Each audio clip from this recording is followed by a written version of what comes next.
I was always,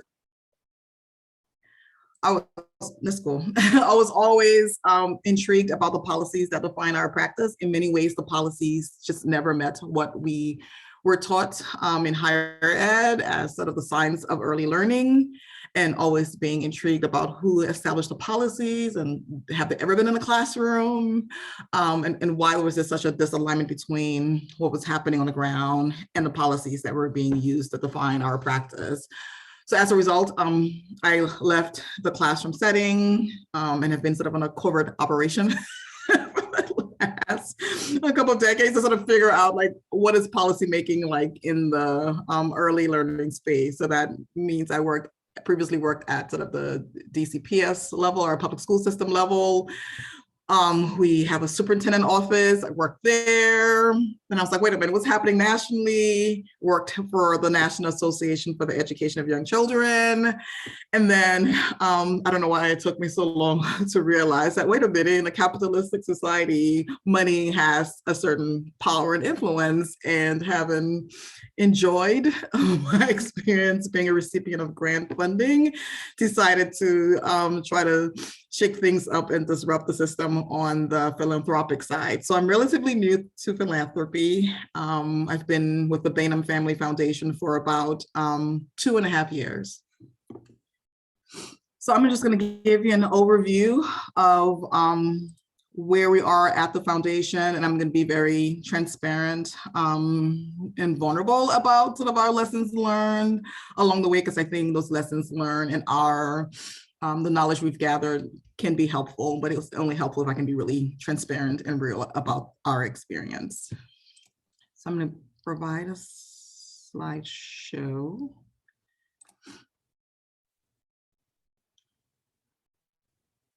Let's see.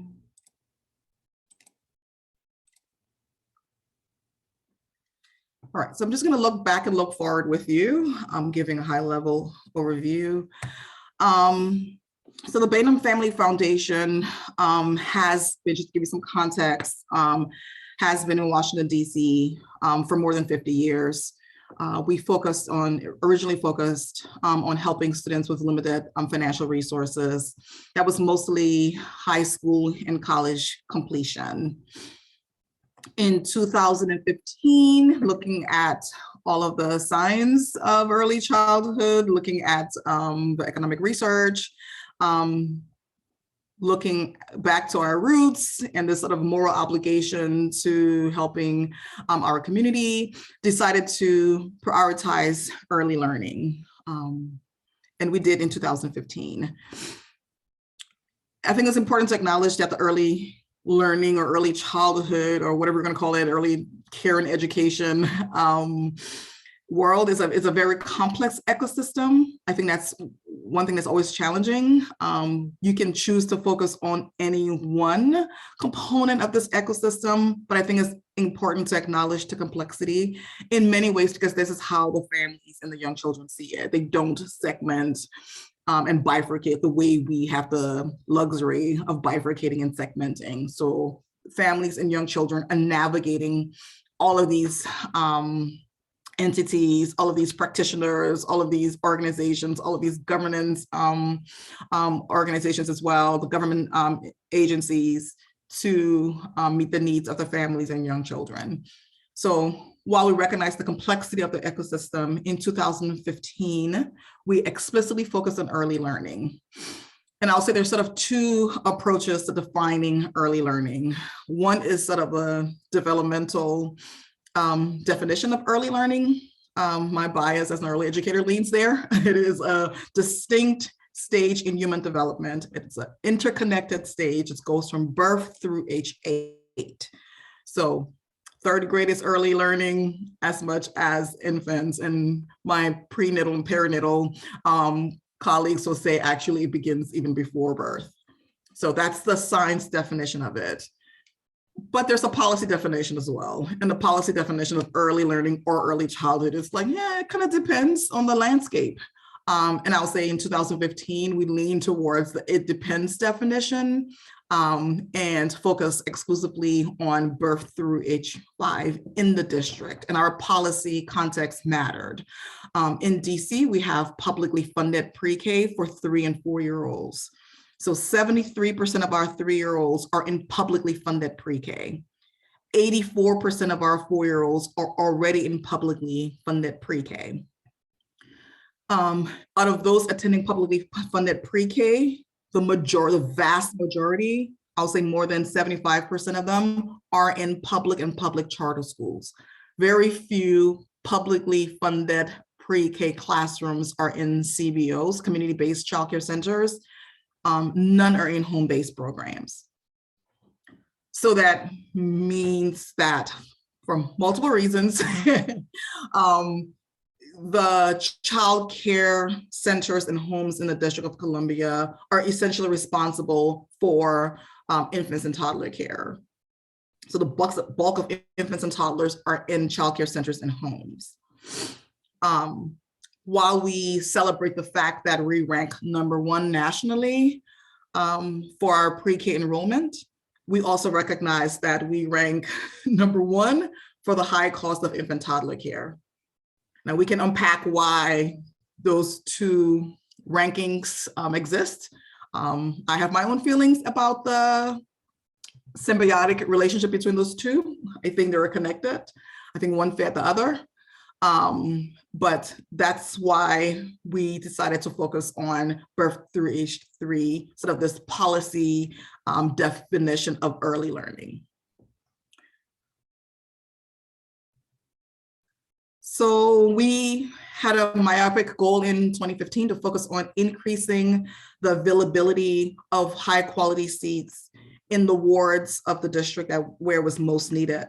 And these wards have been historically marginalized and historically underfunded. So we went very myopically into, we need 750 high quality seats in Ward 7 and 8. And as a result, we funded a lot of direct service organizations, mostly centers, homes, community-based and other community-based organizations that were supporting these 750 seats. We did fund policy, but focus more on sort of advocacy and public awareness and funded research, right? So it's this typical sort of research policy practice triad we see in multiple spaces. So that was our approach, but I would say we really focus on the 750 seats, as well as the advocacy. I don't want to minimize the advocacy part of it. With the advocacy, I don't know what the context is in Kansas, but early childhood advocates are highly fragmented in many ways because the conditions allow them and force them to sort of fragment. We have local advocacy organizations that focus only on Head Start and Head Start expansion. We have others who only focus on home-based childcare settings. Others who only focus on centers receiving public funding from the government.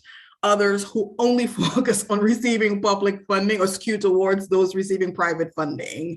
Others who are like, you know what, all that early learning is fine, but it's really about family engagement. We have to get the families right and give them the right resources. So we're gonna focus only on family engagement and family well-being. And others are like, absolutely not, scrap all of that, health matters. We only focus on pediatric and maternal care. So part of our advocacy work, frankly, over the last 6 years was just trying to like bring them all together to coexist and understand that there are times where, first, to understand the intersectional nature of their work and understand that indeed there are times where they will be most effective if they move as a collective. And there are also times where they will be most effective if they move in their silos. If there are some nuances about how early educators who are new immigrants are experiencing the system, we all need to step back and allow that organization to lead and everybody else play a supportive role. So much of that was frankly just relationship building, building trust, helping them understand the complexity of the ecosystem and how all of these pieces are interconnected. Having them understand, again, this idea of like, there are times where you're gonna have to step back and allow others to lead. You have to give up power, again, to those who are most impacted and who have the most proximity to the issue. If there's an issue that's really marginalizing home-based providers, that's the time for that advocacy organization and their constituents to step up, everyone play a supportive role and help amplify that organization and their needs. But they're all they're all intersectional. We're all in this underfunded system together. We're all trying to serve the same families. And so we're, as an advocacy organization, they're way more similar than they are different, and just trying to focus on that and trying to get them with a coherent message, because the message was too messy. You sit in a DC council hearing and you hear literally 10 advocates advocating for the same thing, but in different ways, where it actually confuses the council members in the legislature who actually want to make change. They're like, I just can't wrap my head around it.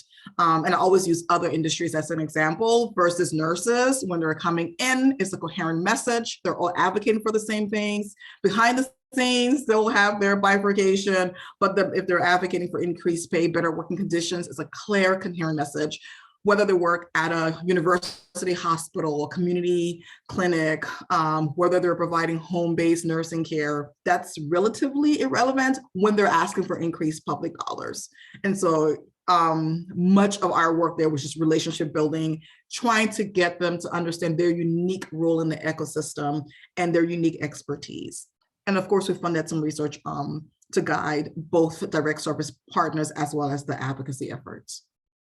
So we had some key outcomes. Just want to share, we exceeded the 750 seats, direct service investments. Most of that was through improving the quality of existing programs, as well as physical expansion of programs, literally expanding the buildings, getting home providers who may be licensed to serve only 4 infants, the resources to now serve 6 infants. So it was a lot of that was physical expansion of buildings, as well as improving existing programs, the quality of existing programs. We also increased access to home visiting programs, family well-being programs, and prenatal and perinatal services. We again, funded this sort of robust and aligned advocacy coalition. And some of the wins we saw was the passage of the Birth to 3 for All DC Act in 2018, which pretty much provides us universal, if fully funded or when fully funded, will give us universal early childhood or child care in district, where we'll have the pre-K already funded. And now this funds childcare for infants and toddlers, as well as other services.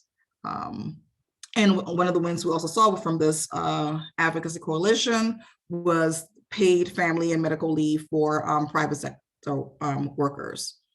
So I think it was important for them to get quick wins as a collective, because now they understand it. They're like, okay, yeah, we've been advocating for the same thing for years, but for some reason, our message definitely was heard when we moved as a coalition. And moving as a coalition does not diminish our uniqueness. I think we had to keep emphasizing that you can still be the advocacy organization for Head Start and sit at this coalition table. You can still be the one we turn to on issues around family childcare and be at this table.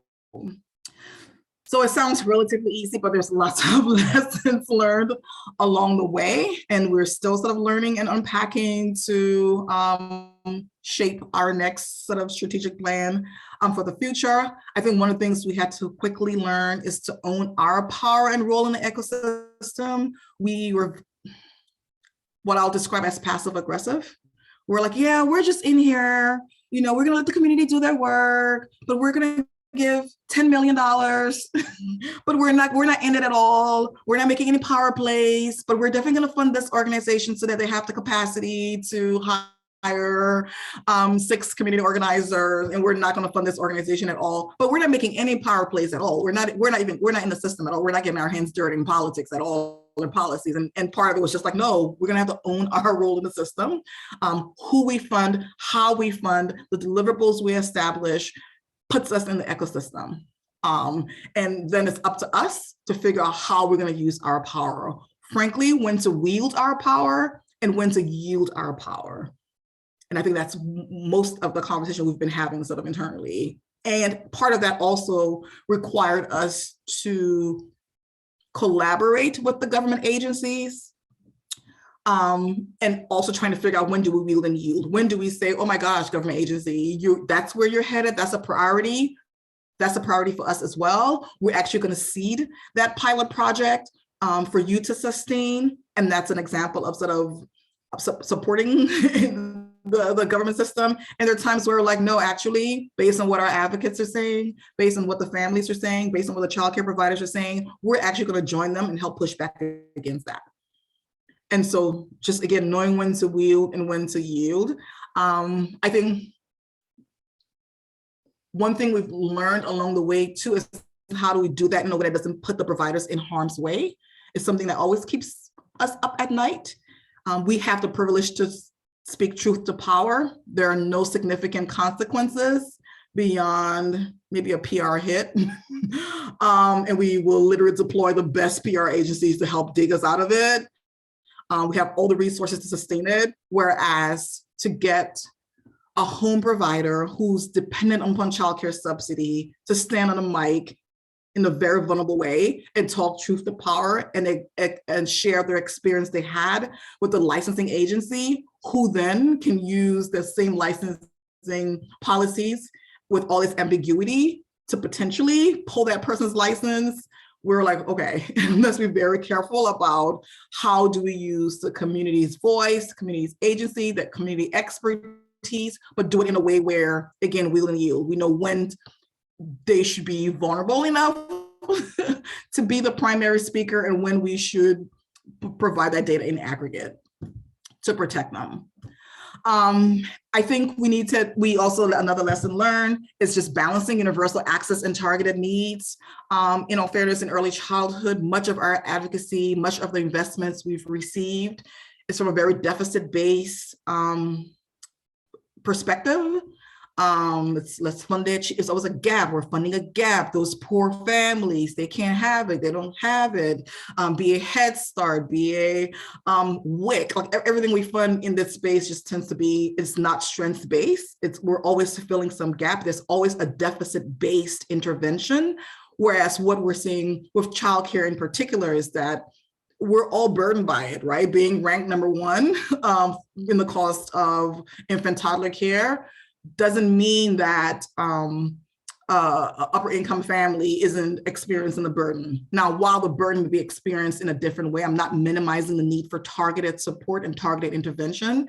I think sometimes presenting early childhood and the needs of families as just this deficit intervention for those people erodes the momentum we need to push the agenda. I will argue that the momentum we're seeing right now in early childhood with Build Back Better is because it's been presented as a universal need, a universal resource. It's whatever you use an economic argument about workforce productivity, whatever argument we use, we're framing it as a universal a resource and not this Head Start for those kids and those families and those people who need special training. I don't want to get on that bandwagon.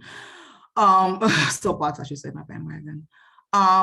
We needed to provide more autonomy to partners. We're an operating foundation, and we've had very conservative definition of what that meant. Essentially, it meant being in our partner's way. Partners will probably say that, like, we don't need to be in the weeds to be an operating foundation. These partners, we select them because they have competencies, they have expertise, they've demonstrated that over and over again. Our role as an operating foundation to be to help amplify that and centering sort of their needs and trying to make sure that aligns with ours versus just being in the mix and using our operating foundation status as a way of interrupting their progress, frankly. We shifted the way we did our due diligence process, using trust, established trust in the community and proximity as due diligence. And so looking at our portfolio, using an organization that's well-resourced, on the streets that are called the darling of the funders. We all know those organizations that can come in and just get funding from pretty much every funder. We have those because they have a lot to offer. I'm not minimizing the role they play in the ecosystem, but we also have others where, like, yeah, we took this organization. It was a completely volunteer-led organization of Latinx early educators. They were robust. They met at a church basement once a week. They have established trust, they have proximity to the issue, and we funded them as well. So instead of using traditional markers like budget, sustainability, like all those traditional markers to drive our due diligence process, we pretty much say, do you have proximity to this issue? Do you have established trust? What does your network look like? And use that to drive funding and selection. And then building their capacity, their administrative capacity. I don't want to minimize that part, but we didn't start there. We started with proximity and established trust. We're shifting from early learning to early childhood. Again, just going back to that complex ecosystem. Yes, early learning is a part of early childhood, making it maybe one of those nuances that only matters to us. But it's an important shift for us to now talk about our work as early childhood and instead of early learning, because early childhood, for example, allows us to focus on housing insecurity in a more intentional way.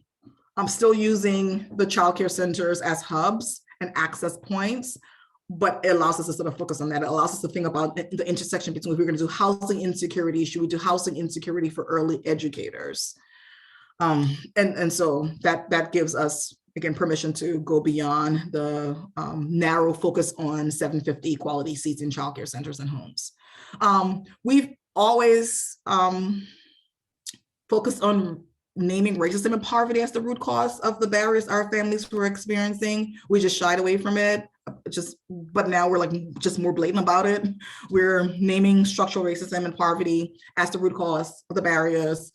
So we're naming anti-racist policies and systemic changes as the solutions. We're not using coded language. We're not trying to make it palatable. That's what we do. And so we're naming that a lot more. Was an important lesson learned. I think the other lesson learned, and I still experience this when I sit at a table with other philanthropic partners, it's just leaning to the complexity a little bit and just get away from this both and either or thinking to a both and thinking. I think we in philanthropy, again, being passive aggressive about the power we yield and wield, we create too many either ors. We create these false binaries, right? You would have funders who will say, I don't fund national work, I only fund local work. Well, guess what? The bulk of the local funding for early childhood comes from federal sources. So you're going to have to dabble into the national work and fund some national orgs, because they're the ones who are driving change at the federal national level that then trickles down to the local level. So part of it was just like challenging some of the binaries we had in place and some of this either or thinking, to look at our portfolio and say, yeah, I mean, look, again, Build Back Better and the opportunity it presents. That's one where our national orgs are best positioned, frankly, to drive in addition to our local orgs. Again, not trying to make it either or, they both matter. And I think trying to figure out, again, when we have our local orgs follow a national org, and when we have the national org actually pull a lesson learned from the local org and elevate the local org or organization and the advocacy base to lead. Another either or is to sort of, are we doing family childcare or homes, or licensed childcare or unlicensed care? I mean, we just create all these false binaries and either or, and then use our dollars to further segment an already fragmented system. We struggle with that with the policy changes, right? Are we doing short-term policy changes, or are we doing systems level changes? And again, both are necessary. I think what we've done in recent times is actually split that, to be like, you know what?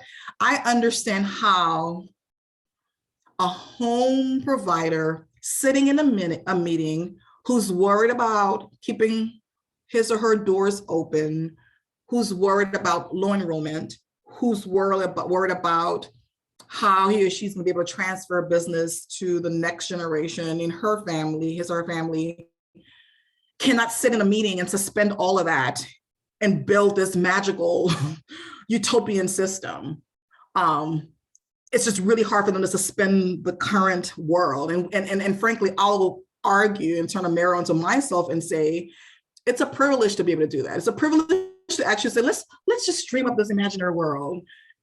I can do that because the current system isn't pinching me in ways in which it's pinching folks in there who are experiencing it. So we quickly realized that, frankly, we're all sitting in this policy space, but let's create some delineation between those who are leading the short-term policy changes, right, versus those who are leading the systems level changes. One, of course, takes a lot more time, a lot more resources, the long-term game, and the other is like, absolutely not.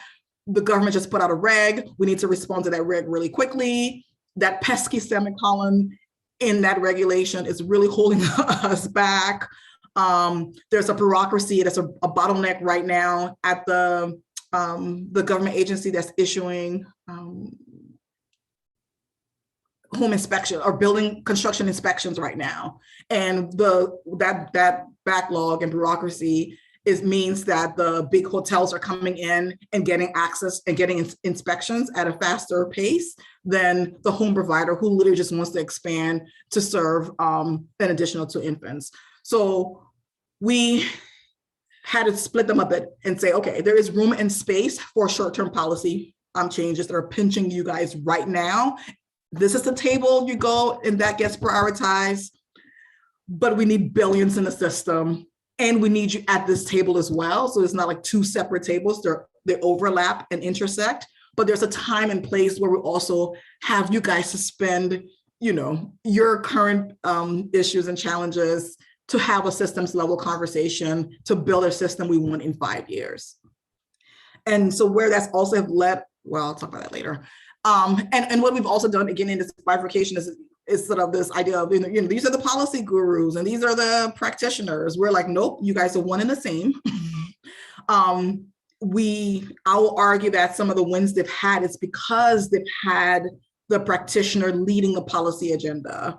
And there are times, again, knowing who to put in front and who to step back. There are times where it is the practitioners who actually step up and you can tell when they're being inauthentic. You can tell when they're sitting there just reading a paper, no emotional connection to what they're reading. Some policy guru just read that for them and they're like, man. And you can tell when they come and actually own their own voice and agency and make the case for additional investments. And so we really blurred that line and redefined who we elevated as experts, as well as who, frankly, we compensated as experts. So if we're going to pay university professor X to give us this a research or research synthesis on a certain topic, we're going to pay community leader, grassroots organizer, family member, family support worker, parapro, the exact same rate for giving us their valuable expertise on their lived experiences in the system.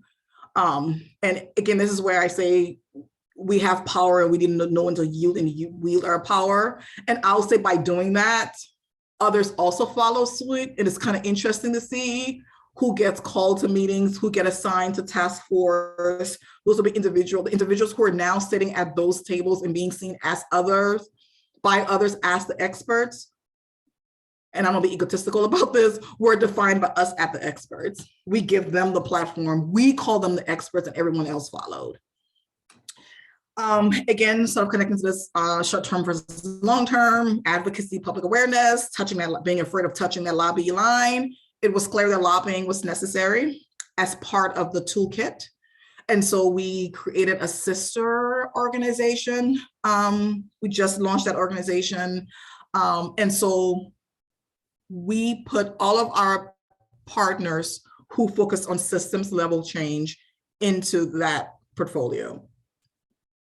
So our early childhood portfolio from the C3 side includes those who are advocating for short-term policy changes, who are leading the advocating for the advocacy for short-term policy changes. And those who are leading the systems level changes are funded through our C4 sister organization, because they need more tools in their toolkit to push for those systems level changes. I think that's it. Can I ask a quick question? Because I have to jump off for another meeting. And I have so many questions, but I'm just going to ask one real quick. First of all, thank you. That was amazing. There are so many things in there. But my question is, when you are grappling with kind of where to put your weight as a funder and as a foundation when it comes to kind of making statements or advocating for certain things, can you describe a little bit of the decision process? Because oftentimes a partner, grantee, what have you, will maybe elevate something that they're dealing with or they're advocating on that's really important to them. And it may be important, but it also may not be in the purview that you have, maybe not at the moment, the most essential thing to be pushing or kind of putting on your full weight as a foundation. So I'm just curious, how do you grapple with that? How do you kind of make those decisions? Yeah, I mean, I think an important point to make that I've probably glossed over is our internal capacity. So at the foundation, we increase our internal capacity to include, frankly, early childhood experts who understood the complexity of these issues and who understand the community well. And so I think that definitely helped us understand when to throw our weight behind certain policy asks. So I think that helps, as well as this alignment. So for example, some of the technical assistance we provide to our partners is to to help them, sorry, wrong language, to help them create a more coherent policy ask. And sometimes they pressure test it with us, and we're like, that makes no sense. What are you asking for? But it's the exact same thing your home providers are asking for. And it's the exact same thing that your Head Start advocates are asking for. So what we recommend is we're gonna actually give you this highly competent policy wonk to actually sit with 3 of you guys, and for the next 3 months, work on making your ask more coherent and unified. And then we can throw our weight behind it. So much of that, it's quite arbitrary, it's in the moment. It is based on trust and relationships and just help and education as well, right? So just helping them understand how, yeah, maybe that frame is a little bit too harsh. So for example, one of our advocates is going to get quoted in the Washington Post in a couple of days. And she sent her quotes to us. She was like, yeah, how do you feel about that? And we're like, yeah, I mean, we get it. We don't want to minimize your voice and agency, but one thing, that's the wrong government agency you're holding accountable. That's really not their charge. They don't, do you know what I mean? So I think they now see us as sort of a resource. They know we have their back, and what we're helping them with is just the effectiveness of their messaging. And you're right, sometimes it's also timing. We're like, you know what, we get it, but now is not the time. The council members are really focused on workforce right now. How about we use this moment to push for compensation? And I get it, you need more family, community, experts, we totally get it, but here's this unique moment in time. Can we just push for educator compensation now? And we'll definitely find another moment to prioritize your other needs. I don't know if I answered your question.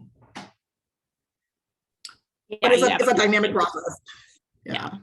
Very helpful.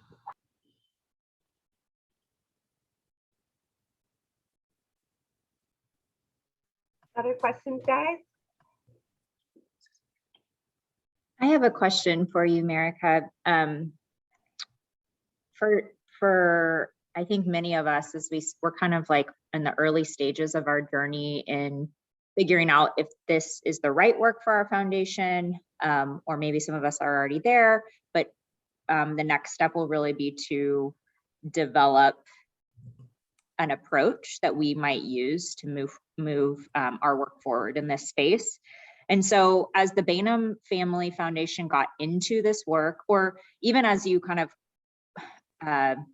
re-strategize every few years, or maybe you do it annually, I'm interested in knowing that too. How do you start at the beginning and plan for all of the things that you're going to do in the policy advocacy space? Do you start with a policy agenda? Do you sit down with your advocacy partners? Like you're saying, figure out what's timely and what's not. And then how do you, once you've set your priorities, plan the tactics for getting to where you want to go? Yeah, I think it's important to acknowledge that the community has always been advocating. So because and this is something we struggle with all the time, just to be like, yeah, because you just had this aha moment in your own racial reawakening in 2020, please note, the community has been experiencing it, all right? Because you decided that early childhood was a priority in 2015, please note, the community always knew that. And so I think part of that is also coming into it, knowing that they've been advocating for generations. And so how do we help them continue that momentum versus coming to it as if it's a blank slate and we need to establish the agenda. The agenda has been established. What we're helping them do is just prioritize what matters most at the moment, what may work for policy expediency, what's the conditions right now, who to partner with. So we're mostly helping them prioritize and amplify versus coming in to say we are establishing an agenda. So then just to continue with that, how does the Bainham Family Foundation know what role you're going to play, say like over the next 12 months? Like, how do you, I'm like getting down to like making the plan. What's the plan? Because I think that's the step I'm getting stuck at. To your point, we have great partners that have set the priorities for 2022 in early childhood. So I'm trying to figure out now how to Kauffman Foundation to decide what our role will be. Yeah, it's very chicken and eggish, to use a sophisticated term. I think it is important for us to also own the part that we have power over, right? Like we can say right now for Bainham Family Foundation, we want to support families of young children birth through age 3, age 8, whatever. And we want to prioritize their learning and development, period. And then let's then start with who's actually doing that. Who has proximity to this community? Who has relationship with this issue? Who's been doing this for years? And then we go to them and say, okay, this is what we've prioritized. What are you currently tackling as it relates to this? How, if you had additional resources, how would you increase your scope, your impact? And I think part of it is it's also hard for us because we're in that sort of traditional logic model kind of mentality to sort of let go and say, we're just we're focused more on defining what we want as a foundation. How it gets implemented, we're not the experts of implementation. We're going to turn to our community to implement. So we focus a lot on our end in just trying to figure out like what are our priorities at a very high level, and then turn to the community to support implementation, if that makes any sense at all. Allie, I don't know if I'm making it too simplistic, but it literally is, it's that. Like, so for example, our childcare centers we fund this year, we're like, again, COVID, like, I don't even know what it looks like on the ground. We don't have that expertise because we don't live it every day. We want to make sure you're serving families in the way the families want to be served. We want to make sure you sustain your commitment to quality. What do you need? And that then drives it. So yes, at a high level, we're supporting high quality early learning. How we're doing it is driven by what the partner's priorities are, because we never want a partner to contort for us. We don't want a partner who's doing really well, who need additional funding to maybe do sort of a diaper distribution program, to stop doing that and do this STEM program because we at the foundation thought it was a genius idea. And then we have them doing a STEM program in the middle of the pandemic because it makes sense to us. But what they really, really want to do and where they're really good at is diaper distribution. And I'm using that just as a quick example. So much of that, again, it's wheeling yielding power, right? At the end of the day, yeah. So we know we have the power of sort of identifying a priority bucket, for lack of a better word, but they have the power in implementing and executing. And then we learn from them. So for example, in the recent report, they were all saying they're having staffing challenges. They really can retain competent staff during the pandemic. And so we're like, okay, great. That's connects to quality. You can't have high turnover in quality. So we're going to give you all X dollars and address your staffing gaps. We'll send a researcher in periodically just to touch base to see what you guys are doing. But in the end, we're going to have a conversation about, hey, program X, how did you address your gaps? We provided increases. Okay, that's interesting. Program Y, how do you address your gaps?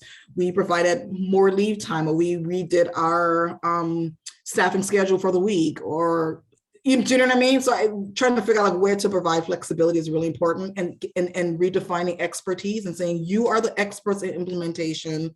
We'll define the bit, but we're going to give you room and latitude to implement, because that's your sweet spot.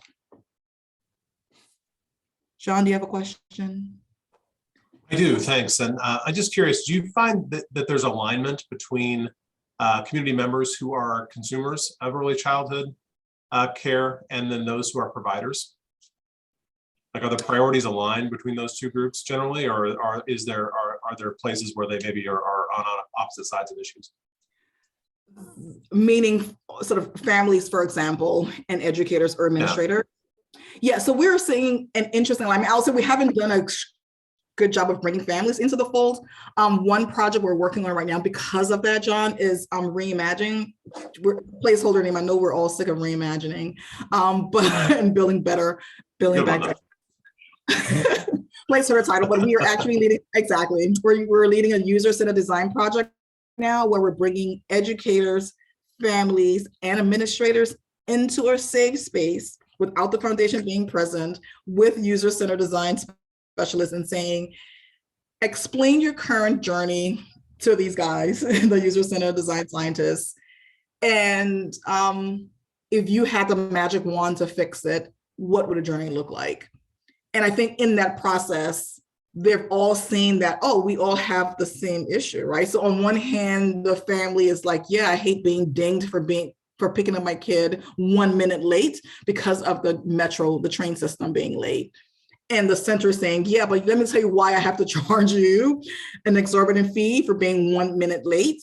And so for them to map out their journey together, identify the same pain points, and then jointly put in a solution, it's really exciting to watch. And so that's an example. So yes, there is alignment. And I think it's important to name that, but it's also important to name where those pain points are, or those tension points, right, where, and having them co-create a solution.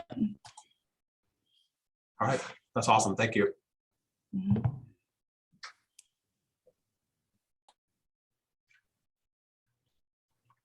Other questions? I have a few, America, if people don't have any. I wanted to ask about how you interface with other foundations in the DC area that might also have an early education presence, if there are any. What is that sort of? It sounds really collaborative with your grantees and providers and advocacy organizations, but how do you collaborate with other funders? Yeah, we do. So we do collaborate with other funders, much like we're sitting at a table with other national funders focused on early childhood. We also sit at a table with other funders supporting early childhood in DC. And so we're part of sort of that collective funding pool, but there are times where we bring specific projects to them to co-fund. So for example, a year right at the onset of the pandemic, while the government was still trying to figure out how to respond, we partnered with 2 other foundations to provide just childcare retention funds, specifically targeting home providers in the smaller centers. There was no sort of convening for early educators, so to speak. They just felt completely disconnected, and we co-funded DC Early edX, just this Coachella, for lack of a better word, for early educators. They still got their PD hours, but it was just amazing opportunity for them in the middle of a pandemic to dance to some go-go music in DC, and just get an Uber Eats meal delivered. Still get their PD hours. But that's an example of an activity we're like, yeah, they're just really stressed right now. They've been sitting on Zoom all year. They just want a moment to just breathe. And how about we just give them this amazing day where they just sit and just be fed by the community spiritually, emotionally, physically. And I'll say much of our work is also just pointing to a direction, right? I think with other funders in particular, just saying like, like helping to elevate some of the gaps for funders who are relatively new to the space is an implicit role that we play in the ecosystem with other funders in DC.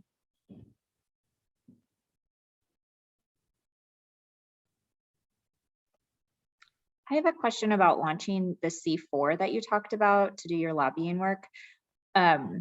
Was your leadership, your board, were they receptive to that from the get-go, or was that something that you all had to do a lot of work to get everyone on board to get that launched? I'll say they were receptive. I think framing it sort of in a sort of toolkit idea that we've done so much in these 5 years. We can do so much more if these organizations had the latitude and resources to lobby. And frankly, it eliminates and significantly reduces the risk of having a C3 touch that lobbying line. So for the ones who came close-ish to it, the ones who just give us heartburn, we're like, okay, just go sit there. Just be there and have that, because C4 can also do public awareness, right? The C4 can do everything the C3 can. So it's not as if they're only lobbying, they're doing the same public awareness. They're still putting out articles, they're still doing surveys, they're still educating and providing technical assistance to educators to help them testify, they're still connecting with families. It's just like they have more resources in their toolkit to push the agenda forward. So do I understand then the Bainham Family Foundation does not have lobbyists on staff? You have the C4 organization that funds other entities to do things such as lobby. Correct. So the Bainham Family Foundation is a C3. We fund C3 organizations. Our newly launched sister organization, Children's Equity Fund, is the C4 and can fund C4 activities. And is that solely funded through Bainham, or are you trying to pull in other funders for the C4 as well? It is solely funded by the C4. So it's a separate entity. So when I'm wearing my C4 hat, I'm using a different email address and everything else. So it's essentially two separate organizations. It is legally two separate organizations. One is a C4, one is a C3.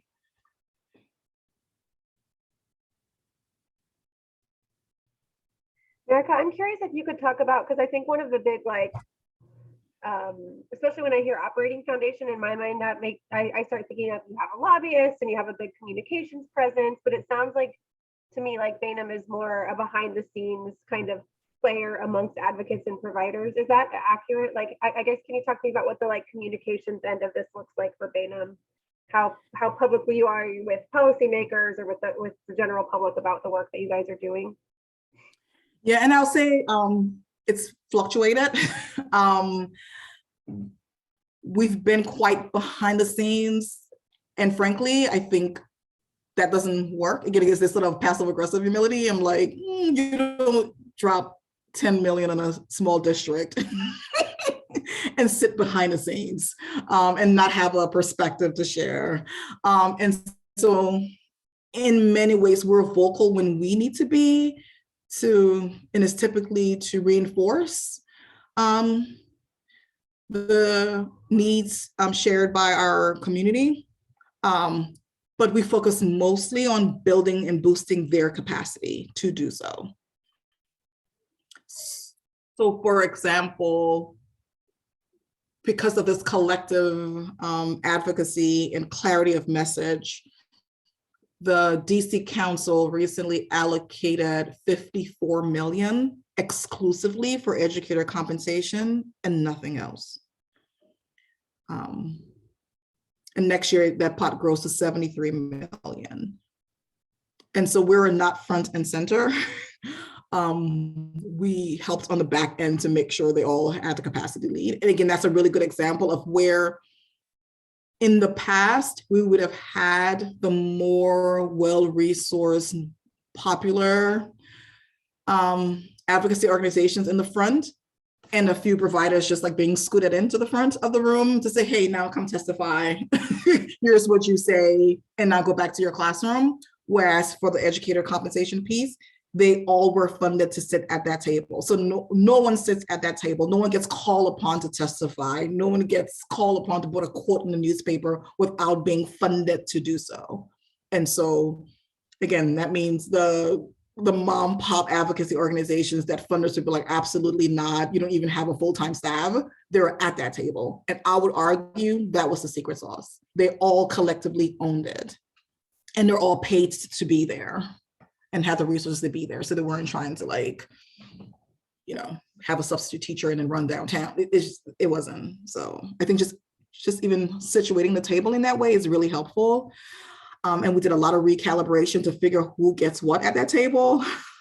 And doing it based on deliverable. Like, yeah, if you're gonna be the administrative home of this advocacy table, you should definitely get more resources. But at minimum, everyone who sits at this table should at least have one paid FTE.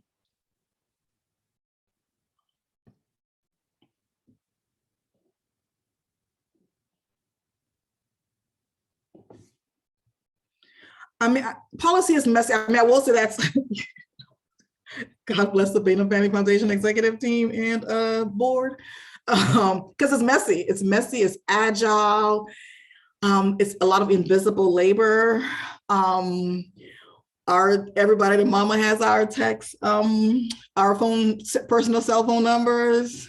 We get called out all the time. I don't know how to make this sort of culturally translate, but it's like being the young person in a Baptist church with all the ushers. I mean, they will call you out in a minute. They will call Bainham out in a minute. I mean, really good example. We had this advocacy organization, really good work, had zero capacity, zero infrastructure, barely had a bank account. We're like, we need you to be at the table. How do we get you at the table? You need a logo. Can we at least get you a logo? They're like, yep, get us a logo. We get this high power comms firm to come in, give them a 2020 logo. And they're like, what is this? We're like, it's modern, it's sleek. They're like, where are the rainbows? And where's the tree? And where are the children? And where's the families? And we're like, but that's not. And they were like, no, keep your logo. If we can get our logo with our rainbows and trees and balloons and young children in the heart, we don't want it.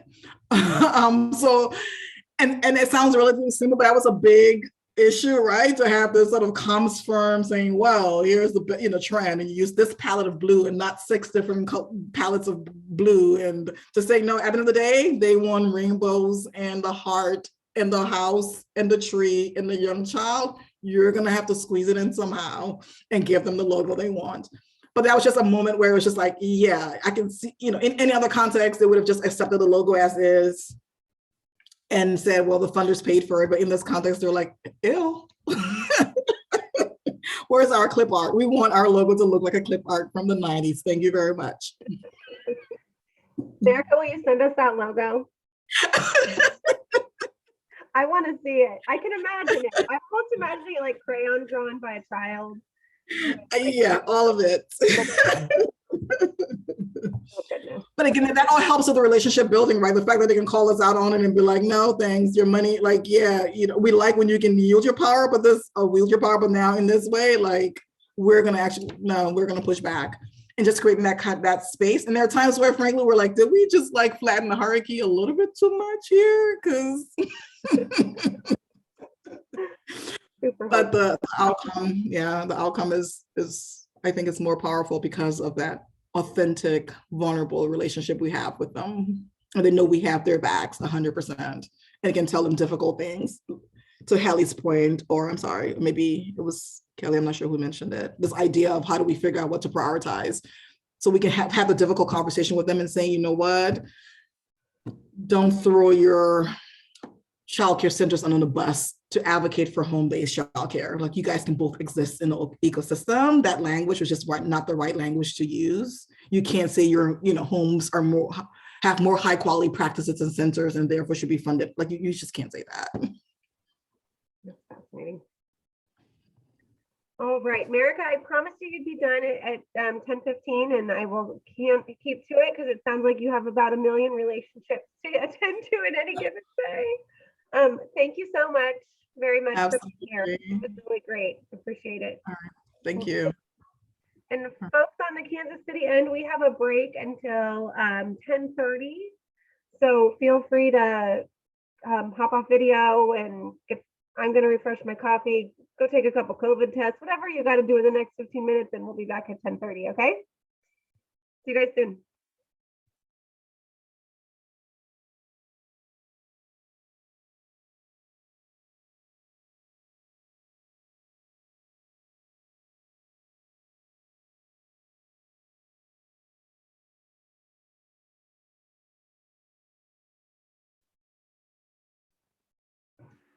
Go for it. Hey, everybody. Thanks so much for having me. I've enjoyed learning a little bit about what you all are doing there, and I'm happy to share what we're doing here in North Carolina. I do, Jessica, have a couple slides. I think it's helpful sometimes. I'm such a visual person. So, okay, I think I'm able to give you guys, are you able to see my screen here? Okay. All right, so I am the project director of Invest Early NC, which is Early Childhood Funders Collaborative. We were formed in 2018, so roughly around March, it'll be our 4-year anniversary. I have not been with the collaborative since the beginning. I wasn't hired until 2019. But when I came on, they had already done some groundwork just from informally coming together. They did contract with somebody to help them, and they brought in other facilitators to help them, obviously with their mission and their vision. They decided to organize themselves with 2 co-chairs from foundations, and they have a steering committee that they were intentional about having geographic representation as well as content area, so that they were able to hear from a lot of different types of foundations, different sizes. Some funded statewide, some were very place-based and had a whole list of things that they focused on. Not everyone had a dedicated staff person to the topic area of early childhood. So they really focused on that engagement and that education, that awareness, because people were coming in with a lot of different experiences and also funding strategies, and we're looking to learn as well as looking to partner to co-fund. So they were able to see where the interest area was. I'll say that one of the reasons why they formed was they were noticing in a lot of other meetings, they were finding out, oh, we funded this. We also funded this. We should talk. What do you think about that? So it was that through that co-funding mechanism that they said, well, what would happen if we were a little bit more intentional about what we were doing? What if we tried to look at what wasn't being funded and how, it may not be in our individual strategic plans or in our program areas, but we see this as a need. What if I pitched in a little bit here and you pitched in a little bit? We'd be able to leverage and tackle some things that, maybe individually as a foundation, they're not able to address. So really in that first year, it was understanding who might be interested. They were intentional about kind of following a Texas model around an education funders collaborative that had a Big Ten approach where they didn't put a lot of rules. They didn't have a lot of restrictions. They welcomed all types of funders just to learn and engage, and they would meet and really tried to build those relationships within the collaborative. I was brought on in 2019 because they were realizing they wanted to achieve some results. They wanted to, they thought meeting was really great, and they had some successes with some informal co-funding projects, but they knew they wanted to start to get into advocacy. They knew they wanted to maybe try to drive some systems level change more intentionally. So I was brought on, and we, first things first, everybody was calling it a different thing. So we established the name Invest Early NC.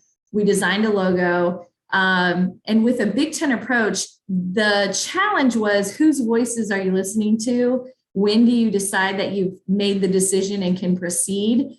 So I really relied on the co-chairs and the steering committee for those functions.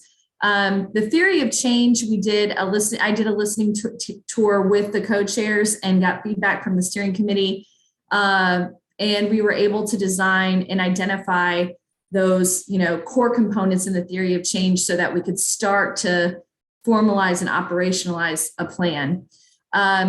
In the process, we discovered that even though they had brought in some consultants to talk about advocacy and systems level change, there was still, people have, there's turnover at the foundations, or people want to bring in new people. So some of that training was lost, and also they weren't positioned to really use it. So they had very specific questions about certain things that we brought in some support to, answer those questions and provide that level set understanding. So that was really good. We also brought in FSG's consultant to really talk about the water of systems change and all the different strategies that are related to those 6 conditions of systems change. Right here is kind of the results of some of that work that happened when I came on with the theory of change. The mission and vision we didn't touch. That was what happened in that first kind of year. And everybody still felt like it really represented what we wanted to do. So we were happy with that. The blue boxes, the areas, really kind of explains, that we have 3 action levers, what we do, how we do it, and what we're trying to achieve. So from the left, the 3 things that we found ourselves really focusing on, all activities and all strategies, were engagement, investment, and advocacy. So when you're coming into the collaborative, you might be new, your board might have just strategically identified, maybe you were higher ed, or you might be 3rd grade reading levels, but now you're finding yourself saying, well, if we're going to impact 3rd grade reading levels, we need to focus on social, emotional, or oral health, or, whatever it is that now your board has identified as a need. And so they're really in that learning mode. They want to learn what other funders are doing, how they did it, what data they looked at. So we're intentional about how we engage. We engage not only among the funders in our collaborative, but we also engage with system level leaders and institutional leaders. We see them as partners in the work. We have the investment lever that is focused on that co-funding where it's informal. And we have the advocacy lever where we're still honestly, and I'll get into this in a minute, identifying the work that we're going to intentionally do in advocacy. So we use this equity systems change lens, and through the work that we've done this past year, we've begun to identify what equity means explicitly in data and in systems. So that work is still evolving. And then the systems change, these 6 conditions, again, come from FSG's Water of Systems Change. And so we've identified the work that we do. Are we addressing policies, practices? Obvious, the research flow is obvious, but not only what we're doing individually as foundations or collectively as a group, but how we fund alongside other resources, either at the local level, federal or state. Relationships and connections, really looking at building those relationships so that when we're designing something, we're not doing it in isolation, or if we're brainstorming a new funding opportunity, we have those relationships to plan alongside kind of what they're doing. We're looking at the power dynamics locally. An example is, how are we going to do something? How's it going to impact, and what is needed from a systems level resource support or capacity? That's just one example. And then looking at, obviously, structurally, the power dynamics for our space of prenatal to age 8. And mental models is really how we're thinking about, many people, when we say early childhood funders collaborative, prenatal to age 8, some people might only be thinking early care and education. They might not be thinking, early relational health or social emotional. So it was really getting around what we're talking about, how different groups think about the work that we're doing, how our boards, as foundations think about the work we're doing, because everybody had a lot of different starting places.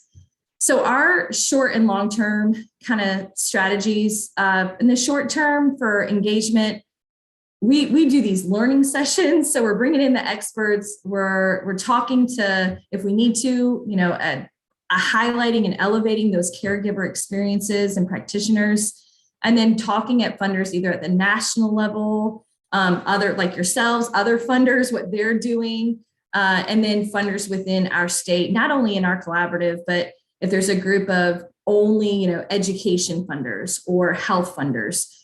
So just learning, that's our virtual learning session. We have one each month.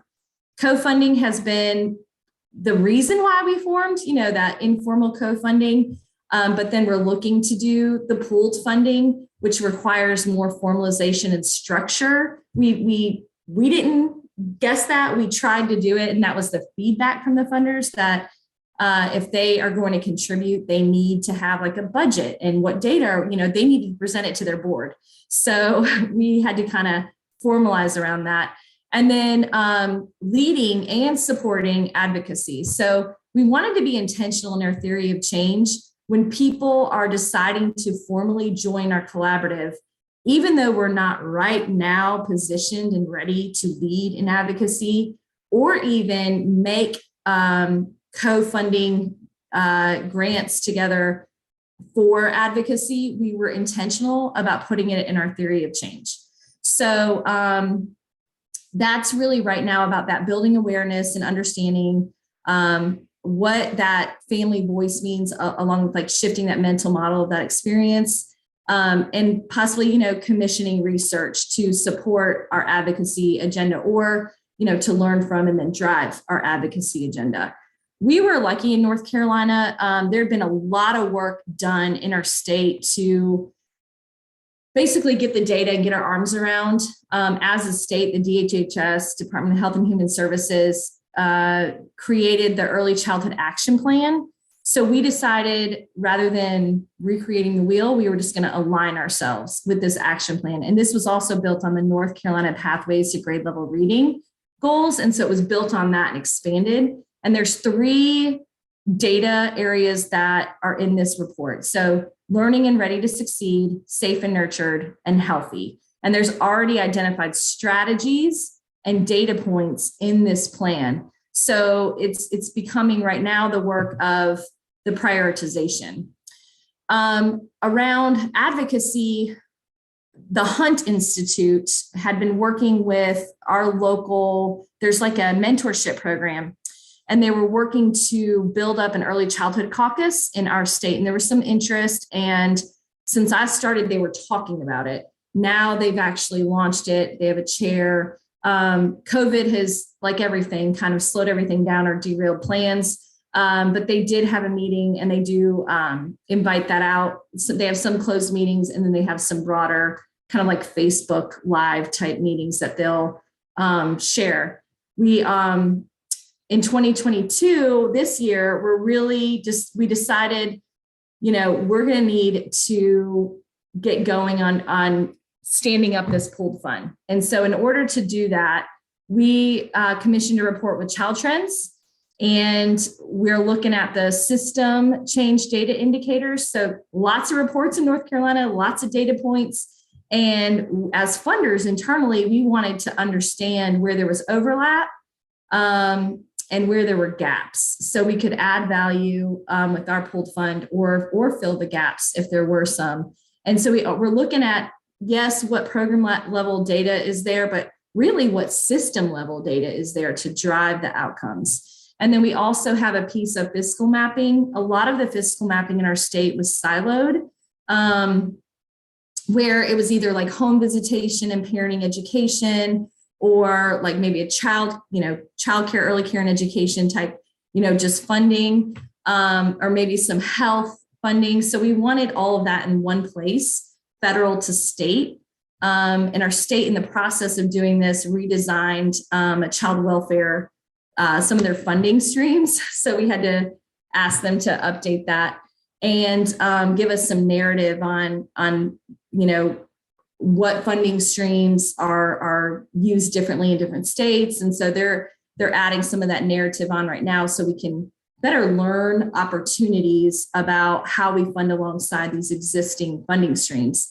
So that is actually being wrapped up, and they're presenting the final document to our larger collaborative end of January. So the work in 2022 was to say, okay, if we want to operationalize a plan and we want to achieve some advocacy goals, we're going to need to know when we list Invest Early NC and we're signing on for something, who is it really representing? Because we took that Big 10 approach, it had created some unintended, I guess, challenges because we weren't clear about, levels of participation.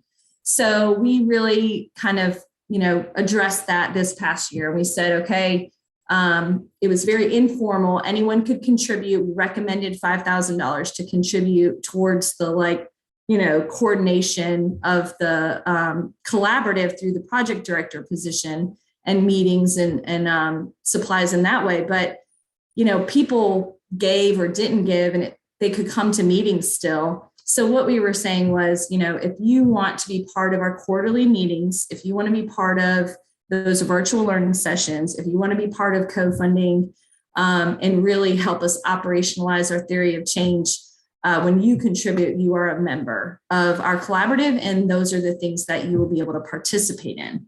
So we actually gained people. We did not lose people. We were nervous how that was going to go. We gained I think one or two, and we have 2 people in this grace period who are their strategic plans at their board level changed. And so they are now interested in early childhood. So we're letting them look for about 6 months and kind of engage with us and participate to see if they want to become a formal partner with us. And the goal is by 2023 that we're going to launch this pooled fund with the budget and identify areas. So we are not, a nonprofit. We have a fiscal agent. And we operate, through that process. So that's a huge, quick overview of everything for Invest Early NC. Anybody have any questions?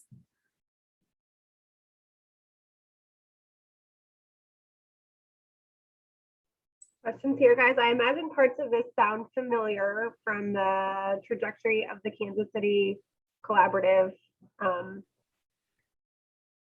What questions do people have? So Amber, I'm curious, a couple of things. So as our collaborative has gone through different iterations over the last several years that it's been in existence, it's been more formal, it's been less formal, it's been focused on learning, we've had a pooled fund, we've done different things. We've never done all of the things together that you're talking about here all at once. I'm wondering, kind of as you are bringing new members in and as you're further formalizing what it means to be a member of Invest Early, what have you identified that you feel you all can do as a collaborative that individuals may not be able to do on their own? That's been one of the big decisions that I think members of our group have been contemplating. What is this what's the purpose of being part of this work if we're not, because right now we're not grant making together. And so what can we do? That leads us to the second part of the question, is the advocacy piece. What do you envision that this group might be able to do together from a policy advocacy perspective? Have you guys started brainstorming ideas there? So in our state, we have a philanthropy liaison with, that was a co-funded opportunity through like the Duke Endowment, Weiner Family Foundation. A couple of different of our key partners contributed to this position that is housed at the state level. So that has been a really big bridge for us to create that position where we have more intentional engagement around where they're at, somebody on the inside helping us understand and where they're headed, what the gaps are. Somebody she was in advocacy.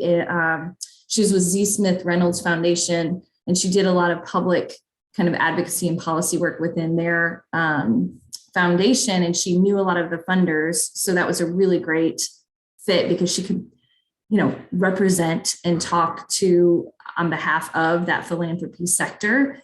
And she had a lot of existing relationships. So that's a new thing, especially with the Early Childhood Caucus for our state, in terms of, we had a formal letter. I think it's New Mexico has this as well. I don't know if y'all have looked at that. They did this where they would provide breakfast, and they were like a convening body for this Early Childhood Caucus. And they really worked to educate as a neutral partner. They didn't see them in our state. There's a lot of, whether it's a conservative or a liberal leaning advocacy. So people there's not a neutral body the individual nonprofits would say, no, we're neutral, but it's how our, elected officials view those advocacy arms. And so we were able to, in New Mexico, they were able to play that role as that convener. And there's a formal letter that you have to be invited to do that. And that's what we learned through that advocacy training, how the baby steps of advocacy as a collaborative, how we can support. So that's one thing, the Early Childhood Caucus, that was something that we're representing investorly and see as this continuum, because there's not anyone who's necessarily representing prenatal to age 8. I mean, there's different nonprofit groups that do different things, but from a systems level, a lot of our foundations, they might fund statewide and they might fund systems, but they might still be in those silos. So this is really that overarching place where we have those cross-sector conversations. It might be happening individually at some foundations, but this is a group that is intentional about those conversations and whole child approaches. So that's something. The Early Childhood Caucus is another thing, how they take that information back to their boards. The philanthropy liaison, and some of this hasn't, bore fruit yet, right? It's early in what's happened.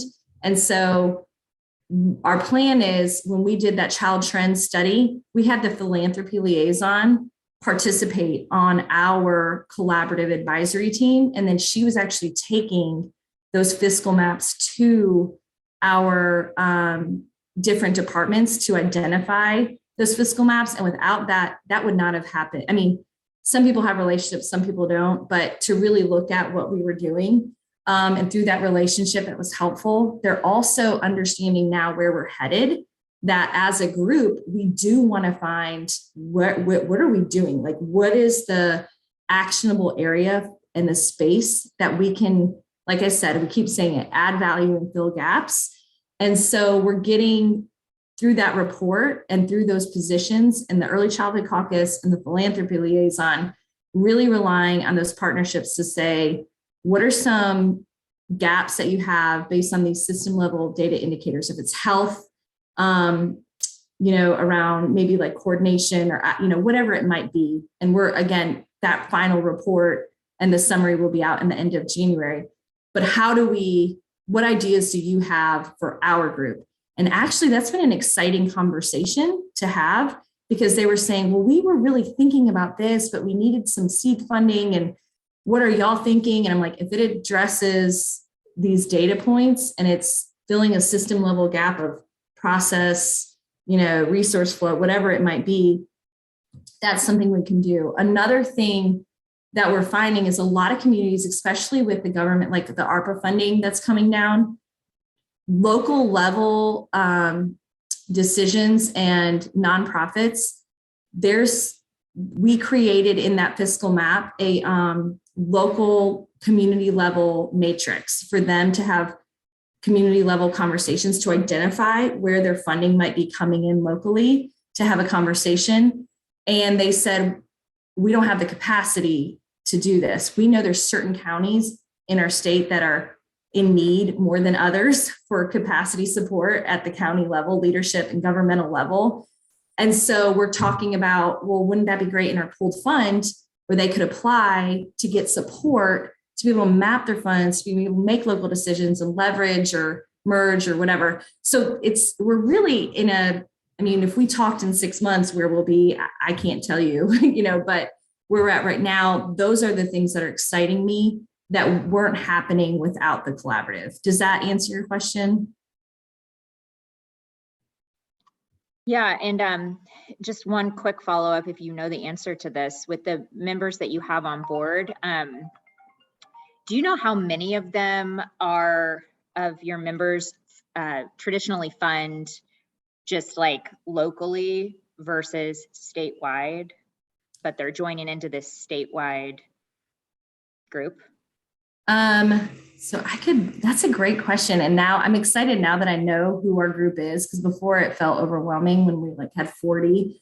We would do all these surveys and it was like, who's really engaged. So now that we know who our funders are, I would say the majority are, like, we have Blue Cross Blue Shield Foundation of North Carolina, and they're statewide. Weiner Family Foundation statewide. KBR and Z Smith are regional. They're not, and then we have a couple that are literally just county based. So I would say the majority of them, and like PNC is like Charlotte. I would say most of them are probably place-based or like a regional. And so we have a couple, like Pritzker is part of it, but they have a very, I think, they have a grant in our state to work on some things that fall right in our spot. And there's a desire for a lot of alignment and support around their initiatives. We have, and I mean, they're national, but they have a state presence here. So I'd say there's a handful of heavy hitters that are big statewide or even multi-state funders, like a couple. And then we have a couple that are statewide, and the rest are regional and place-based out of our 20.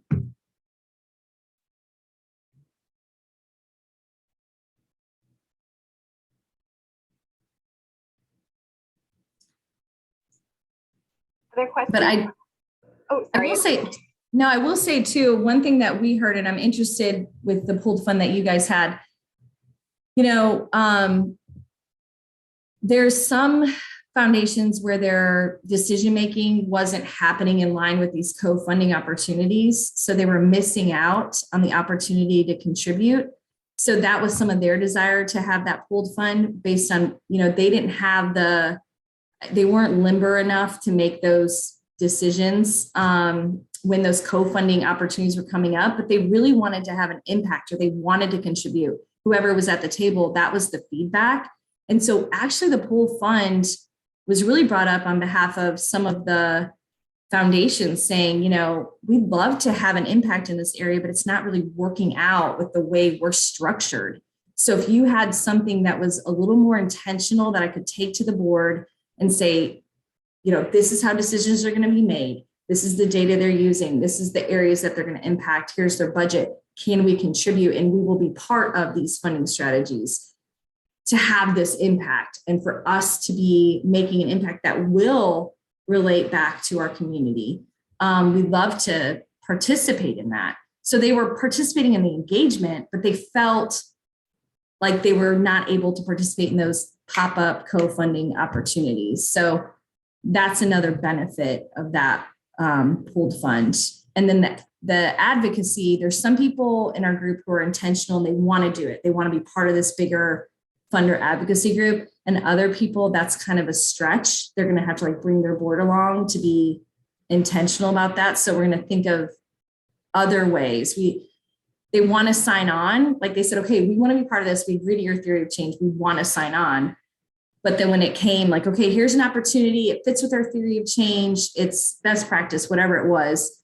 We can do it. I checked with the, lawyers. We can do it, and then they were slow to get approval and they would miss that opportunity. So some of this is really just planning ahead and saying, okay, these are the advocacy efforts. These are the guardrails. When we sign on, who do we have approval from? Who can I get quick signatures, even if it's not an invest early signature, so that when our advocacy partners say, can you get any funders to sign on?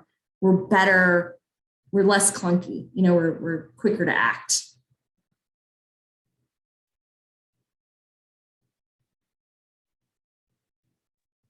I feel like, and I apologize because I missed some of your presentation. I had to jump in a little late, but so if you kind of already addressed this, I apologize. And you slightly already addressed it in your last comments, but I'm going to ask it anyway. I'm curious a little bit about what has been kind of the overarching benefit of being kind of a state level collaborative versus something that's regional. And has that been a more powerful voice kind of with your elected officials on the state level? Or have you found that it's still really about them kind of listening to whoever is more attached to their particular region or area of focus? So I'm just curious about that dynamic, the state dynamic versus kind of the regional or local level. So I think that there's a lot of benefits happening in different ways. So for some foundations who have not done advocacy and they're not communicating with their local officials, there's a peer learning where they're seeing how it's done, how other groups are doing it. They're asking those questions and they might be pushed more to work with their board and do some of that work. So some people who are not doing it are seeing other foundations doing it and they're learning in that way. I'll say at the state level, you're naturally going to have those regional funding partners that when I have a meeting, they'll say, hey, so-and-so, can you stay on or can we talk about that opportunity that's happening locally? So it's providing what's happening. Other funders are hearing about those natural funding partnerships that are happening regionally. And then there's those lessons learned. So it's what's happening regionally and it's taking it to the larger funding group and saying, oh, well, like I've had some people in other regions say, well, what's happening? What have people done with 4K and like capacity or like pipeline teachers or, enrollment or seats, locally? How are they addressing this? So to have that state level, I can connect this region with this region to say, oh, who's interested in talking to so-and-so about what you've done in your region to address this, issue.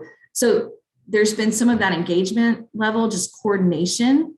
There's learning, there's that modeling. I will say that there's discretionary funds at these smaller pots, discretionary pots of fund at maybe like a smaller foundation or a place-based foundation where they can contribute 5,000, or they can contribute 10,000, and maybe the ask is only 50. And if we have everybody pitching in, it saved that nonprofit time. We got, if they're wanting to do support, they're looking for matching funds to support a position, they're able to contribute at that state level to something, like I said, to fill that gap.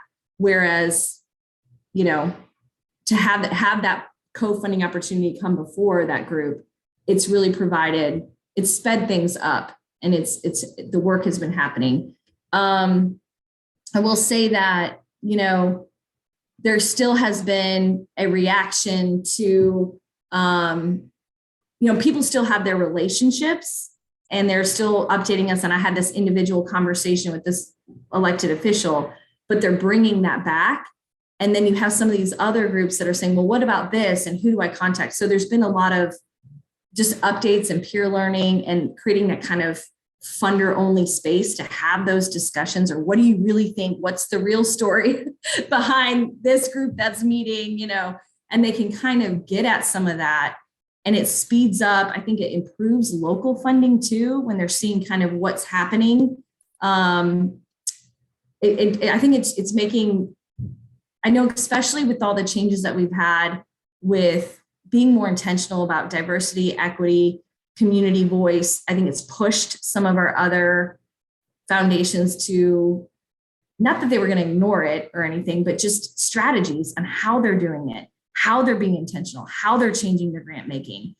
And that's kind of those unintentional, just by getting everybody together, it is impacting funding. It is impacting the presence in their community.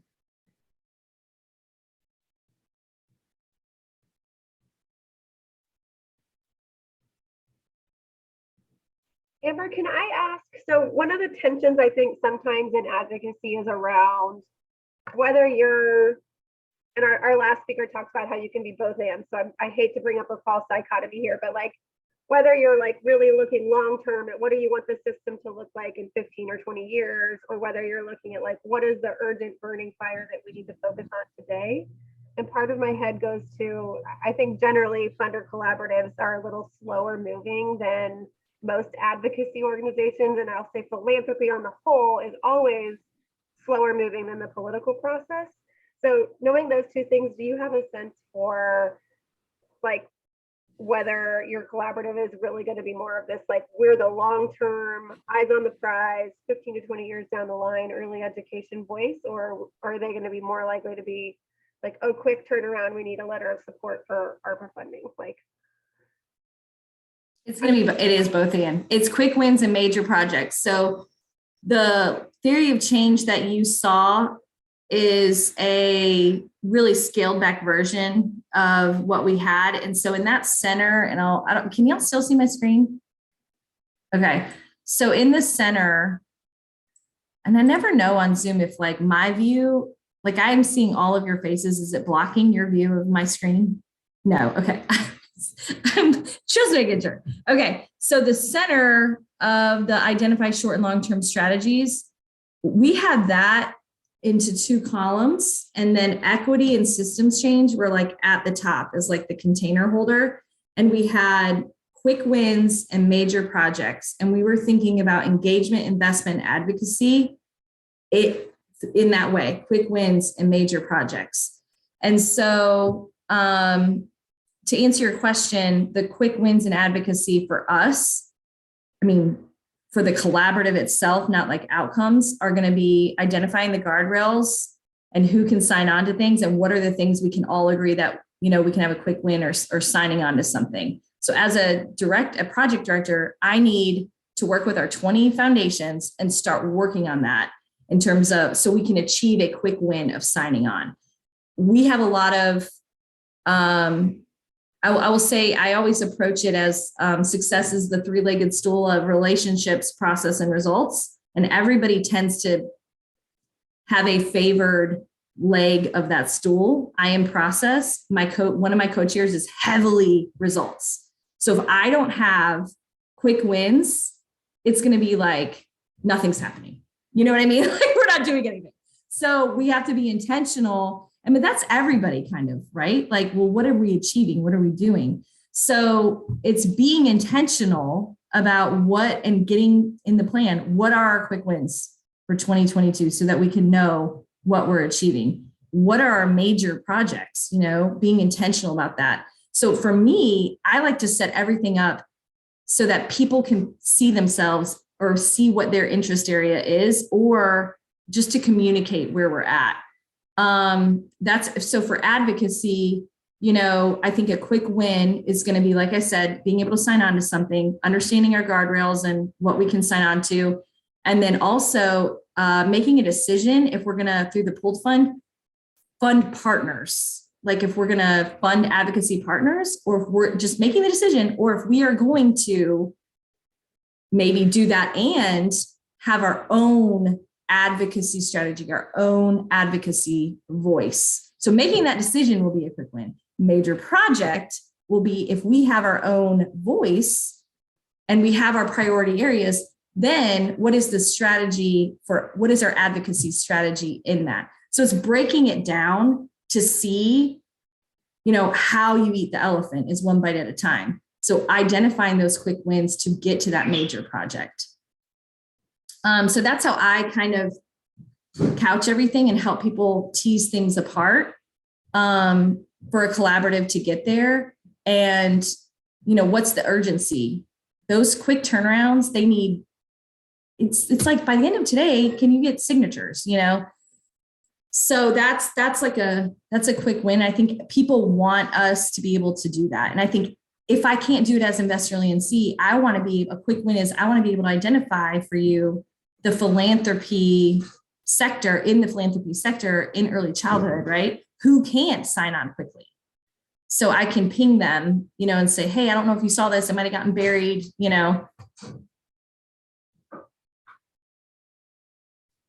And then a major project is it's that slow burn, that relationship building with like our early childhood caucus, our philanthropy liaison, really having them identify us as a group. For instance, a win for us was, so when they had the reorganization and we were doing our fiscal mapping and their funding streams were changing, that they said, oh, we should go and present to the group to get feedback about how we structure. And we identified in that, well, why didn't you guys bring over maternal health? Why, if you're, and they're like, they were like, well, we can have that discussion, or maybe this is how we can do it. And it was that moment of, we are living in it because we're constantly pulling these funding streams together to make things happen at the local level or funding alongside of it. And they were looking, so, and how their decision maybe for child welfare or whatever, they weren't thinking that whole child, that big. So, and how their language was, I think their language was very, we were pushing them a little bit to be more strengths-based, resiliency focused, having that trauma-informed lens.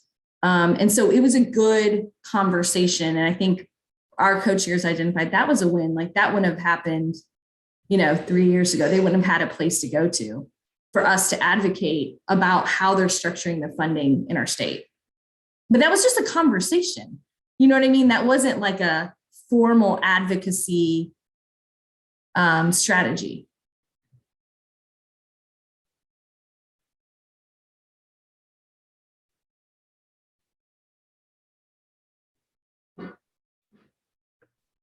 Any other questions for Amber?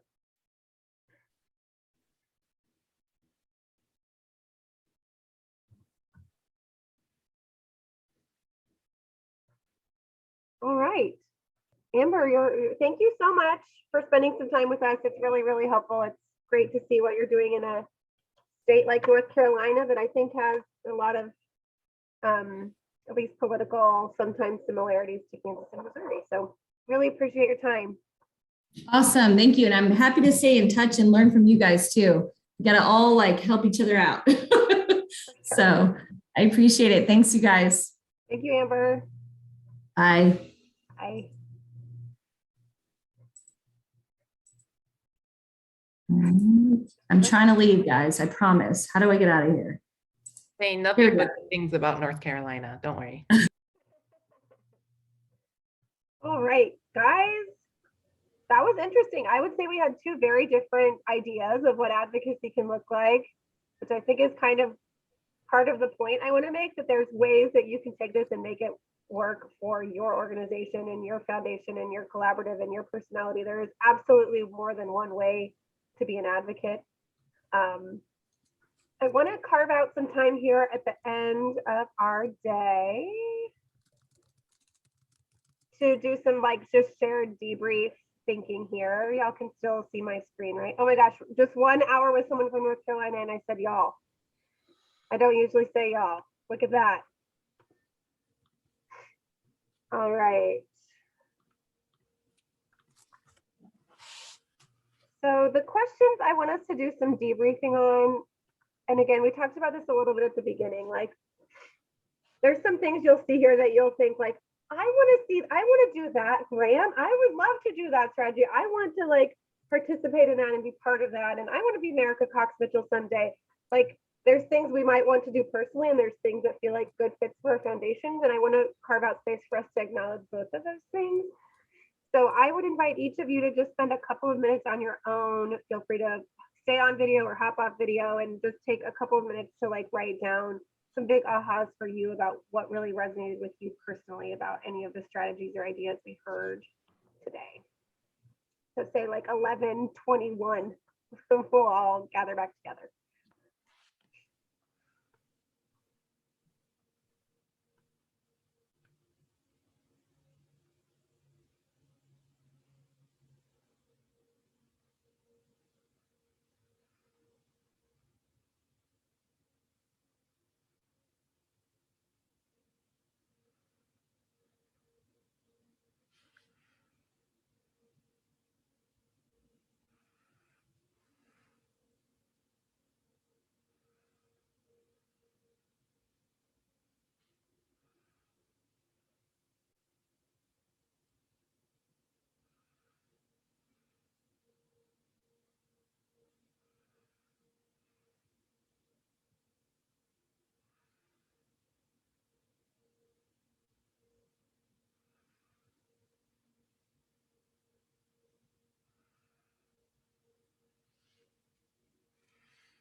All right. Does anybody want to kick off with sort of something they heard that they just got excited about? I can share. Okay. Well, something like that I've been thinking of. So as y'all know, like philanthropy is really new to me, and I've spent a lot of time on the other side of the table, right? Literally in advocacy, community organizing. So I heard a lot of challenges today about like it's important, I think across the board, folks understand like it's important to be funding advocacy. There's so many issues that are pertinent, especially in early ed. And then the question is like, is this more of a long-term goal that we're working on, or is it like addressing short-term needs? And, a question that I have in my mind is, moving forward in, 2022, what does advocacy funding for early ed that involves like racial equity issues, like what does that look like? Because there's a lot of short-term rapid response issues happening all the time. We saw that in 2020, obviously, with like the George Floyd, Black Lives Matter, like worldwide protests and all of that, lots of funding opportunities there. And then ongoing COVID, like there is a lot happening like in a really condensed period of time. So I'm really curious moving forward, like what this looks like. This has gotten me thinking a lot.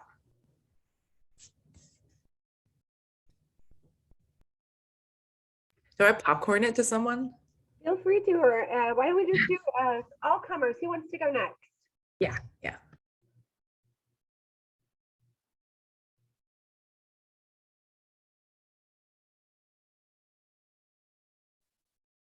this is I mean, somewhat related, but I think the other question that came up for me is what encompasses early education? I think both speakers kind of made the point that it's not just education, it's health, it's housing, you know, so when we think about outcomes for early education, where should we focus our efforts? Should we try to narrow it down, or should we really try to wrap our arms around advocacy issues that impact the whole child and the whole family?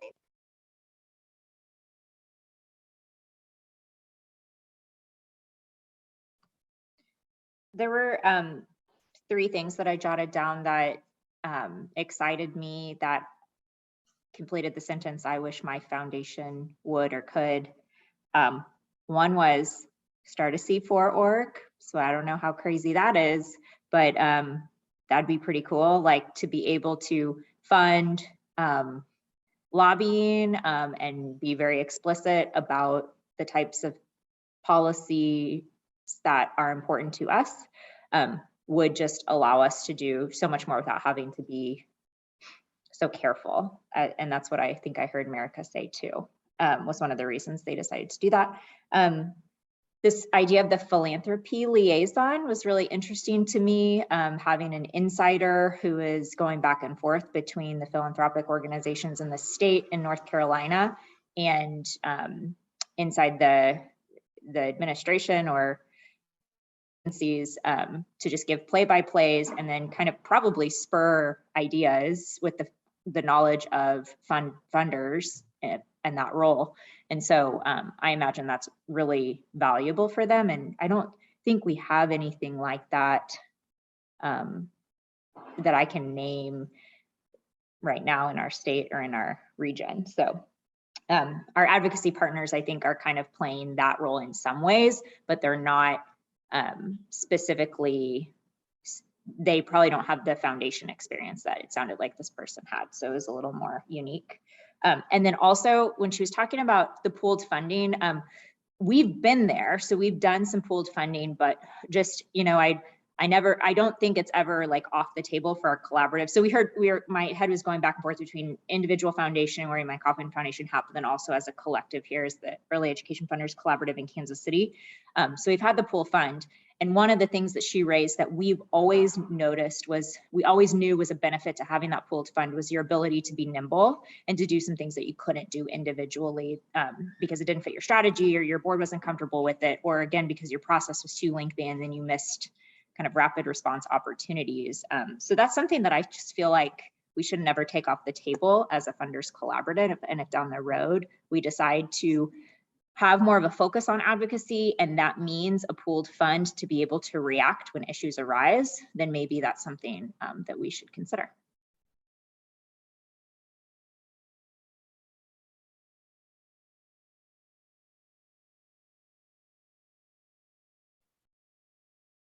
Anybody else?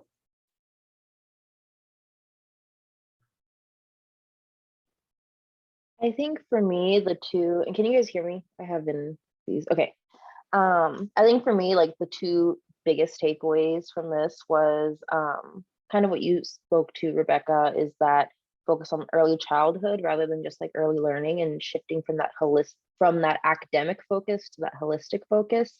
And from my experience working with UICS, we got to see that as a grant writer firsthand with all the different ways that funding supported our programs, whether that was the academic side of things and also from like Health Forward and our mental health focused initiatives. And so how do we kind of shift that focus from being solely related to academics or learning and making sure that we're supporting the whole child, and in addition to that, the whole family unit. And then I think the other one is also just the importance of communication across funders for strategic impact. Like how can we all communicate to make sure that we're being strategic with our funding and making the greatest impact that we can.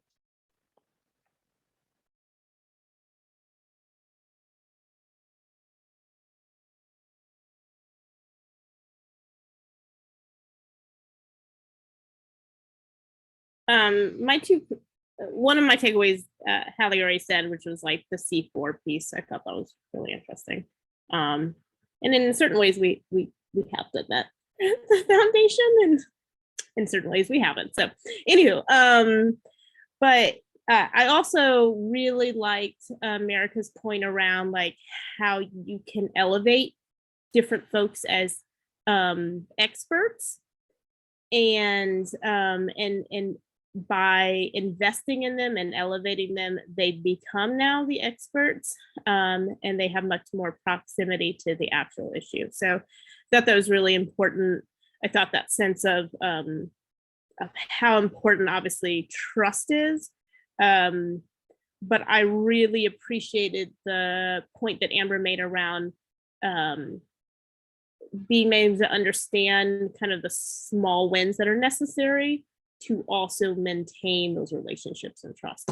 So I thought that was just good considerations. And then the one thing that I felt like was kind of said, but not really said, in the North Carolina example, but I think it's important for our context, is just how essential it is to have that representation across the state, right? Or a lot of times in our world, across 2 states, to be able to really leverage that for advocacy purposes.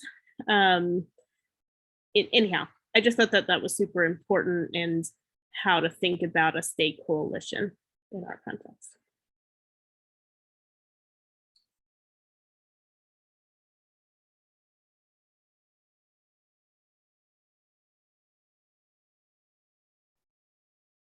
Anyone else?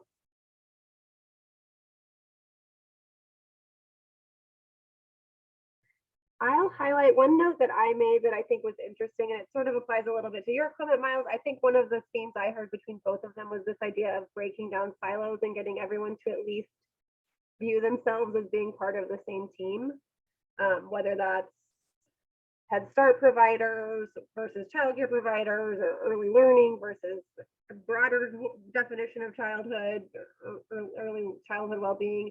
I think the state, even being statewide, and how we think about the issues instead of like, we're just Kansas City and we're just going to worry about Kansas City.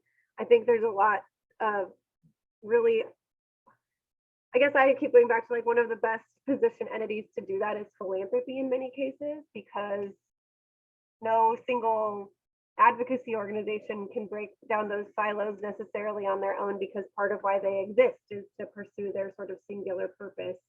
So I think that's an interesting thing to consider, is what the role of philanthropy can be, particularly in breaking down those silos that ultimately have a purpose, but also sometimes we have to check them at the door so we can move in collaboration for families. Thought there. All right, so we are going to now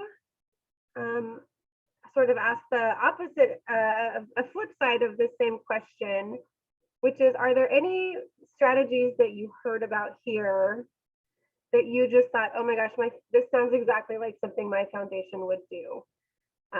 Right up their alley. Here, let me go to the next screen here, sorry. Like, this could be a really easy entry point for us. Like, that's just a natural fit for my foundation, given what we've already been doing. So take a couple minutes on that. Let's say 11:35, we'll all come back together and chat through this question. Oops, sorry.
All right, anyone want to chime in on this? What seems like sort of a natural fit for your foundation or an easy entry point from any of the things you've heard today?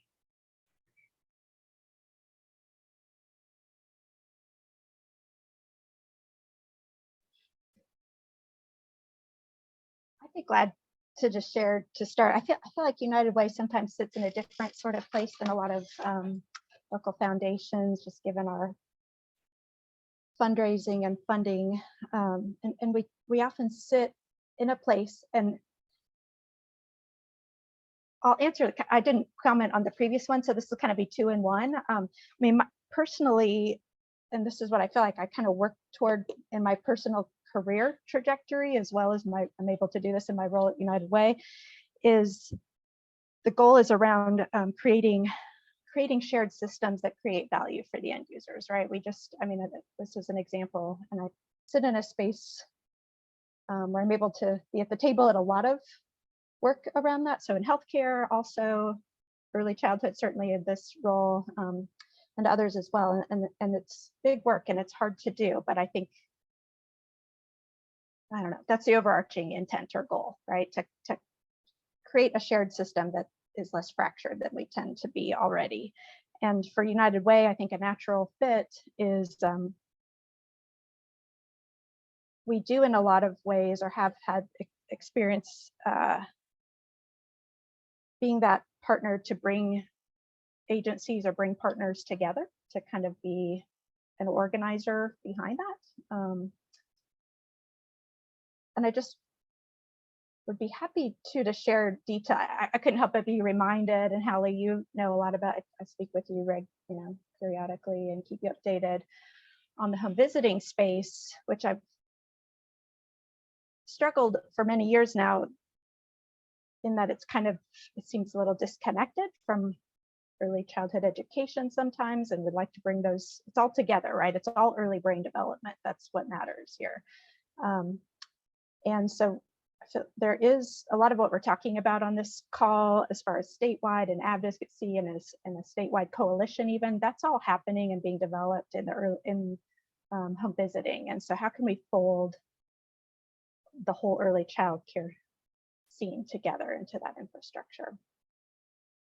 Sort of a rambling thought, but I'll finish with that.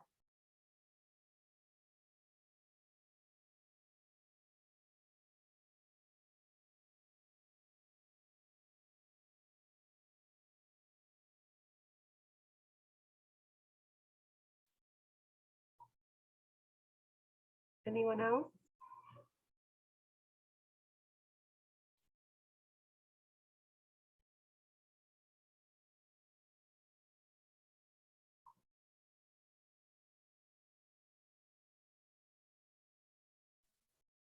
I don't know if it's necessarily something that we've done before, but I think the Hall Family Foundation is really interested in kind of harnessing its convening power moving forward. So I think, again, America was talking about the importance of bringing the different stakeholders together, and the importance of everybody being on the same page. So I think that's something that would feel like an easier entry point than jumping straight into that, working with the legislation or anything like that.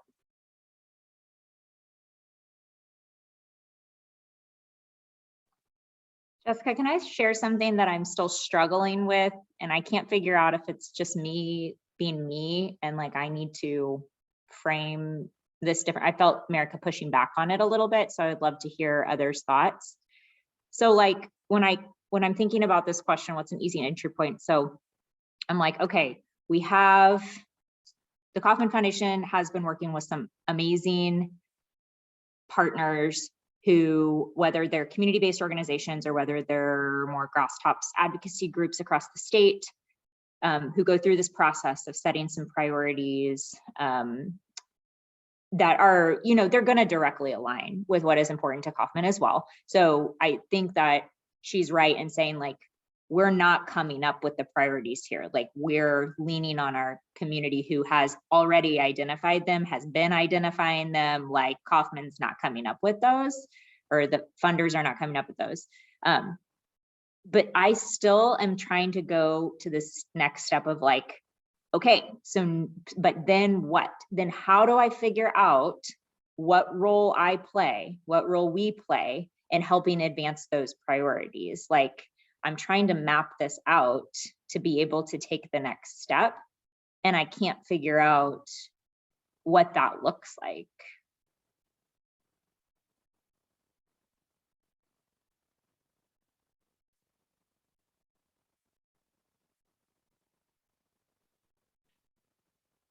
I mean, I have thoughts. I'm gonna pause. Let's Share see your if anybody thoughts. else has thoughts. What are your thoughts, Miles? So I think I'll span it not as Kaufman and just think about funders in general. So I think that the role that funders can play, I like sets of threes. So I'm thinking of kind of three in this experience. So if advocacy organizations, grassroots organizations are already indicated, like these are the things that are really barriers for us, right? This is the list of 20, let's just say, of the things that are really barriers. I think that the first thing that foundations can do is they can obviously map out, they have the resources to map out, not just research wise, but also map out kind of legislative priorities, what's kind of happening on the state and or local level, you know, where are elected officials at, what is actually policies that have to be changed through legislative process, and what are maybe regulatory processes, and what are policies that were indicated that have nothing to do with any of those systems, right? But we're talking about more institutional or whatever kind of policies, or influence campaigns. So I think that first role is a foundation has the ability to kind of really map it out and say, okay, what are actually, you know, things that could potentially move in the next year or two, and what are things that you know, need a longer kind of scope of work, and then what are things that, like, I know they feel like priorities, but actually if you get this done, this would be more, you know, this will happen, or this would be more effective, whatever. So I think anyhow, first role, foundations can map all that out and get it back to folks that are actually advocating, so that they can get a better sense maybe of where priorities could be. Obviously second to that is like fund it, you know, fund obviously the organizations, but also the grassroots orgs that are going to hopefully be the ones that are really elevating the real stories that are going to shift people's minds and hearts potentially. With that being said, I think the third big thing that foundations can do is then be intentional about thinking about influence campaigns, awareness campaigns, whatever. And that doesn't always have to be big, right? It's not always billboards and what have you. Sometimes that's very small, like how do we get into the right rooms? How do we get people into the right rooms so that folks are hearing them? How do they have the right materials so folks are hearing them? And then oftentimes it is bigger, saying, okay, how do we actually get the right language? We'll poll test it. We're gonna figure out what's going to be the right language, and then get those resources out as far and as wide as we can. So to me, those are what I would say are kind of the three core things that I think foundations can do.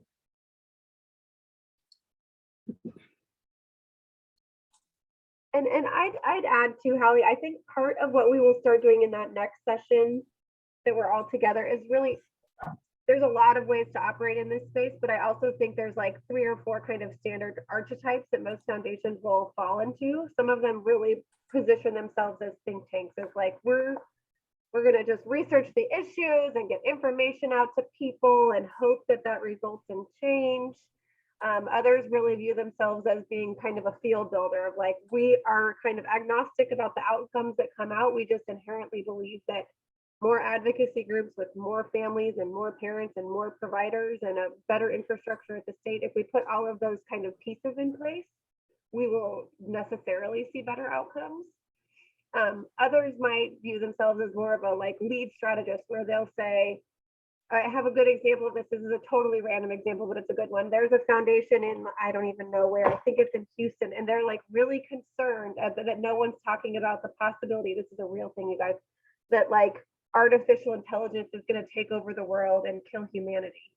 And they don't think anyone's talking about it. So that's their like lead policy issue, is like making sure, and they're totally running point on it, that like any new technology that's being developed in America has like a shut-off valve, so we don't have like a Mitchell's versus the machine situation. I don't know. But like if there's some foundations might say, we think this is really important and no one's talking about it, so we're gonna have to fill that void and do it ourselves. So there's, I'd say like these 3 or 4 like typical ways. Some of them are just silent backers. There might be a foundation that says, we care about this immensely, but we also are like not a completely risk-seeking foundation, and we know there's a lot of other people already in this space, and we're gonna kind of sit back and spread our money out and wish everyone well.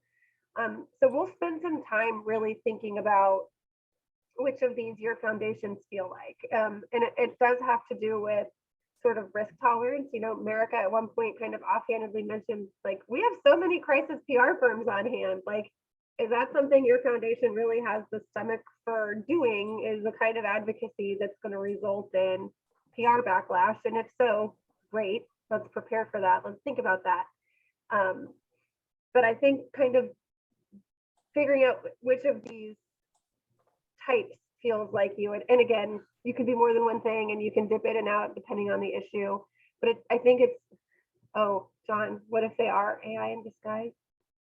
Yeah, I'll send you guys a link to them. It's like a whole thing.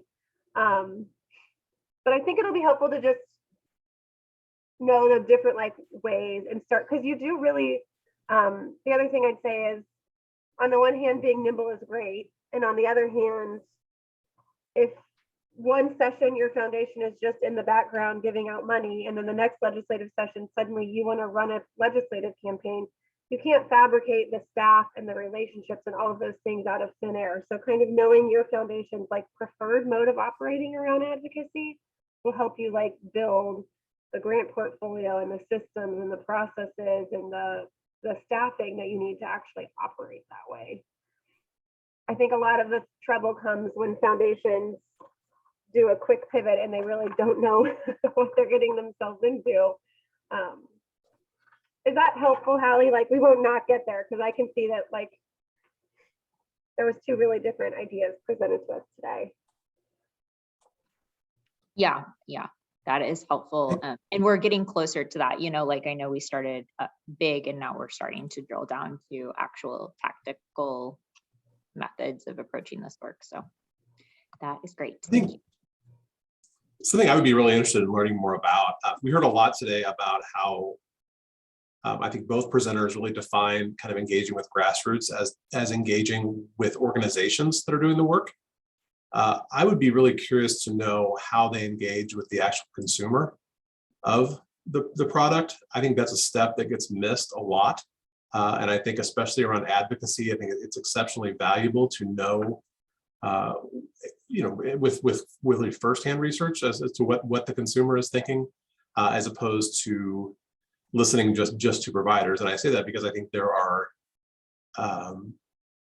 times where what the providers are worried about is not necessarily what families are worried about. And I think that we have to be able to differentiate between those 2 competing priorities. And I think sometimes that if you're only talking to providers, you're missing a huge segment and a really important set of information that can help build a stronger case.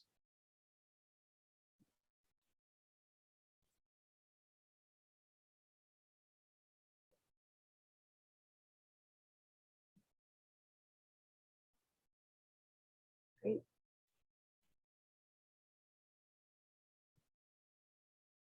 Anything else, guys?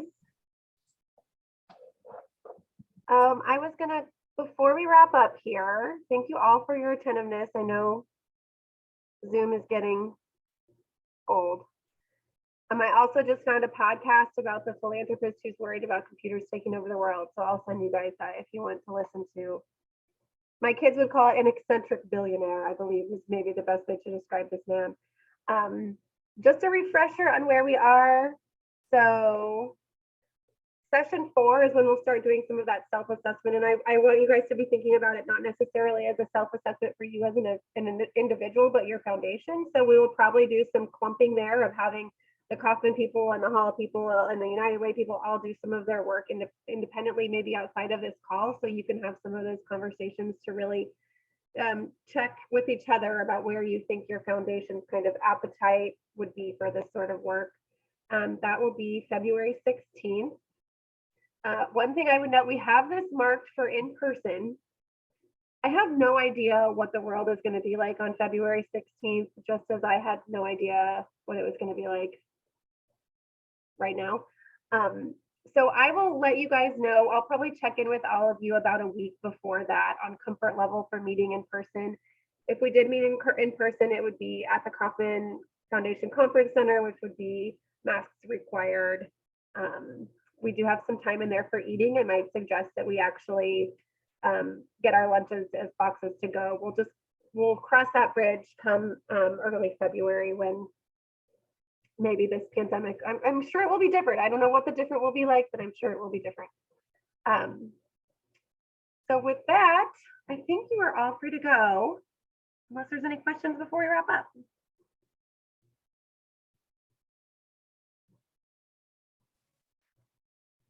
All right, thanks. I will share this recording and we'll get that resource document put together of where we can keep all of the materials and whatnot that we've shared. Thanks, guys. Bye.